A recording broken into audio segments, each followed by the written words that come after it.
इस बीच बखमुत में बड़ी संख्या में अपने लड़ाकों के मारे जाने से बौखलाए वैगनर ग्रुप के चीफ येवगेनी प्रिगोजिन ने रूस के रक्षा मंत्री सर्गेई शोइगु पर अपनी भड़ास निकाली। हालांकि उन्होंने यूक्रेन जंग में हिस्सा लेने और देश की रक्षा करने का मौका देने के लिए पुतिन को धन्यवाद दिया। लेकिन बखमुत में मारे गए अपने लड़ाकों के लिए उन्होंने रूसी रक्षा मंत्री सर्गेई शोइगु और सेना प्रमुख वैलेरी गेरासिमोव को जिम्मेदार ठहराया। बखमुत की जंग में पुतिन ने रूसी सेना के साथ वैगनर ग्रुप को भी उतार दिया था, लेकिन जंग के दौरान येवगेनी प्रिगोजिन ने आरोप लगाया कि रूसी सेना वैगनर ग्रुप के लड़ाकों को हथियार नहीं दे रही, जिसकी वजह से बड़ी संख्या में उनके लड़ाके मारे जा रहे हैं।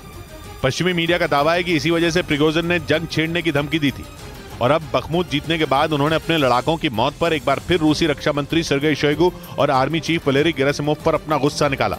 इधर पार्टीगेट केस में ब्रिटेन के पूर्व प्रधानमंत्री बोरिस जॉनसन की मुश्किलें बढ़ सकती हैं। ब्रिटेन के मीडिया के मुताबिक इस केस से जुड़ी कुछ अहम जानकारियां पुलिस के हाथ लगी हैं, जिसकी वजह से बोरिस जॉनसन अब फंस सकते हैं। ब्रिटेन की मीडिया का दावा है कि ब्रिटेन के पूर्व प्रधानमंत्री बोरिस जॉनसन के परिवार पर भी जांच की आंच आ सकती है। खबर के मुताबिक पुलिस को पार्टीगेट केस में बोरिस जॉनसन के परिवार और उनके कुछ दोस्तों से जुड़ी अहम जानकारियां मिली है। असल में बोरिस जॉनसन पर कोरोना के समय में नियमों को ताक पर रखकर पार्टियां करने का आरोप लगा। इसे ही ब्रिटेन में पार्टीगेट विवाद कहा जाता है। हालांकि बोरिस जॉनसन हमेशा इस बात से इनकार करते आए हैं कि उन्होंने ऐसी कोई पार्टियां कोरोना के समय में की थी। उधर पश्चिमी मीडिया का दावा है कि अगले साल फ्रांस की राजधानी पेरिस में होने वाले ओलंपिक्स के उद्घाटन समारोह पर ड्रोन अटैक हो सकता है, जिससे बचने के लिए फ्रांस 35,000 जवानों को तैनात करेगा, ताकि ओलंपिक्स के उद्घाटन समारोह पर कोई परिंदा भी पर न मार सके। इसके साथ ही पूरे पेरिस में सुरक्षा के पुख्ता इंतजाम किए जाएंगे और ट्रिपल लेयर की सुरक्षा की व्यवस्था की जाएगी, क्योंकि पूरे फ्रांस में कई दिनों से नई पेंशन योजना के खिलाफ जोरदार प्रदर्शन हो रहे हैं और कई जगह तो ये प्रदर्शन हिंसक भी हो गए थे। ऐसे में फ्रांस सरकार को लगता है कि ओलंपिक्स के उद्घाटन समारोह में सरकार विरोधी लोग बड़ा हमला कर सकते हैं। फ्रांस की राजधानी पेरिस में 26 जुलाई से 11 अगस्त 2024 तक ओलंपिक्स होनी है। इस बीच स्वीडन के नेटो सदस्य बनने की राह में अड़ंगा बने हंगरी ने अब उसके सामने नई शर्त रख दी।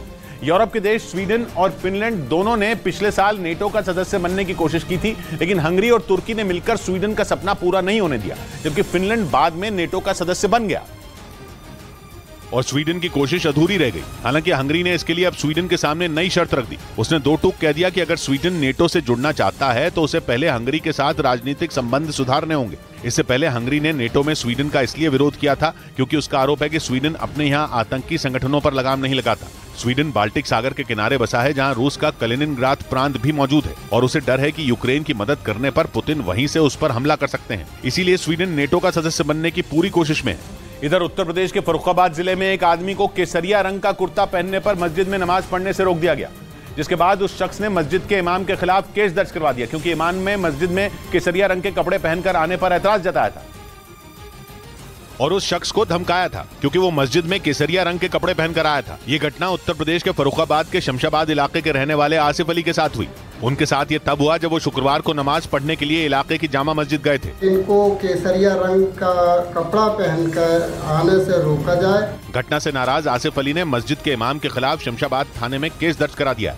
उधर पश्चिमी मीडिया ने दावा किया कि अमेरिका ने उत्तर कोरिया पर प्रतिबंध बढ़ा दिए हैं, जिसकी वजह उत्तर कोरिया के हैकर बताए गए। अमेरिका ने कुछ महीने पहले उत्तर कोरिया पर उसकी करोड़ों की क्रिप्टो करेंसी चुराने का आरोप लगाया था, जिसके बाद उसने उत्तर कोरिया के खिलाफ सख्ती बढ़ा दी। बाइडेन सरकार ने कड़ा फैसला लिया और उत्तर कोरिया पर प्रतिबंध बढ़ाने का ऐलान कर दिया।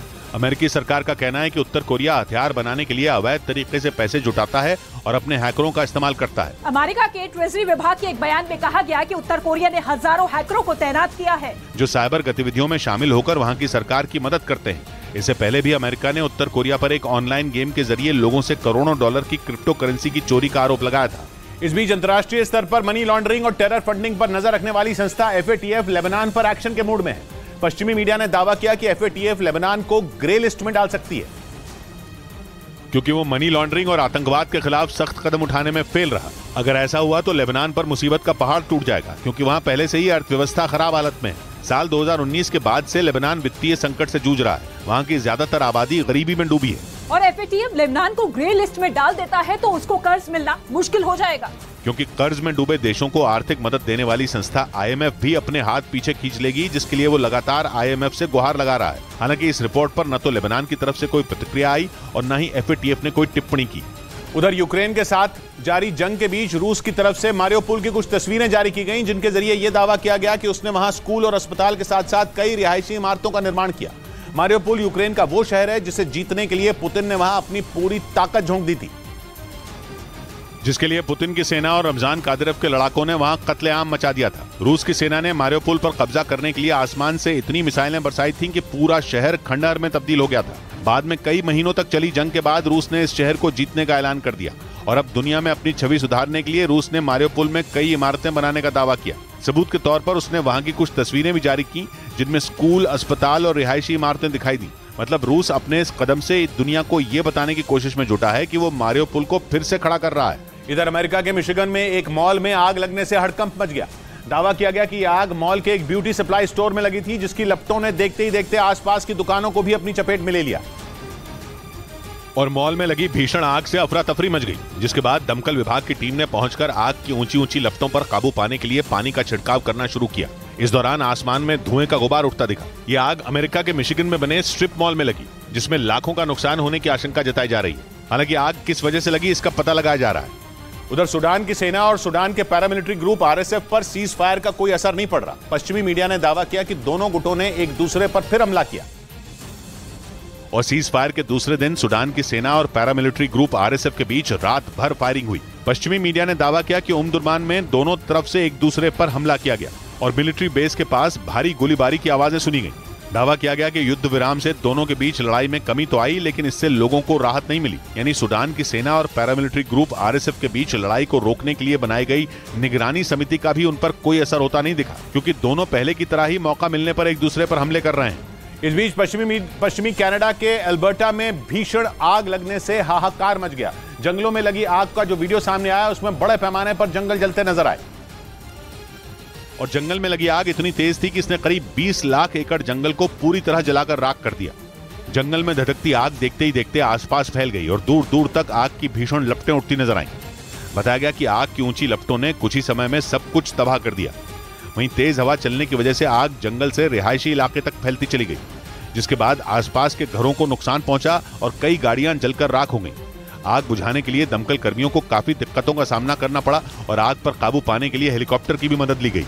उधर दक्षिण अमेरिकी देश चिली के इकीके में नौसेना के जवानों को एक दिव्यांग आदमी की पिटाई करना भारी पड़ गया, क्योंकि इस मामले की जो सीसीटीवी फुटेज सामने आई उसमें आरोपी दिव्यांग आदमी को मारते दिखे और इसी आधार पर एक जवान को हिरासत में लिया गया, जबकि बाकी जवानों को बरी कर दिया गया। जो सीसीटीवी वीडियो सामने आया उसमें कुल 6 नौसैनिक नजर आए, लेकिन उनमें सिर्फ एक ही जवान दिव्यांग को मारता दिखा, जबकि बाकी ने उसे रोकने की कोशिश की, लेकिन वो नहीं रुका और उसे मारता रहा। इस दौरान वहां पेट्रोलिंग कर रही पुलिस की एक गाड़ी भी आई, लेकिन उन्होंने उसे बचाने के लिए कुछ नहीं किया और एक जवान से बात कर वो वहां से निकल गए। चिली की नौसेना को इस मामले की जांच के लिए 120 दिन का समय दिया गया।